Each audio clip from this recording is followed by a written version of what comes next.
I grew up in kind of a scientific household. My father is a veterinarian and he owned his own practice. So from a very early age, I kind of was exposed to science and medical thinking. And I was inspired to go into neurology actually because several of my own family members have MS.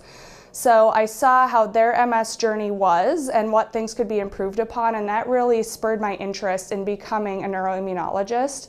And becoming involved in research and evolving the way we deliver patient care. During an initial visit, patients can expect that I've taken a deep dive into their record, reviewed prior imaging results, laboratory tests, and clinical history. So I kind of have a basis of what I'm working from in terms of what's been documented by other providers. But what I like to do when I meet the patient is hear the story in their own words, because oftentimes that can be revealing about what their course has been like, potentially things that may have been overlooked that are important to the story, and help me get a better feel for what the patient's wants, needs, and goals are going forward. One of my favorite things about what I do is establishing those long-term relationships with patients.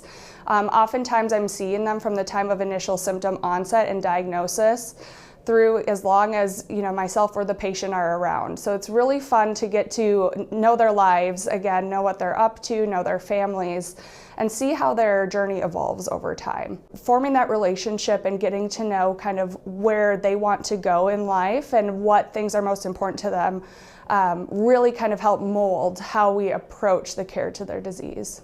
The most rewarding part of my job is just getting to know my patients and knowing that I'm making a difference in their lives.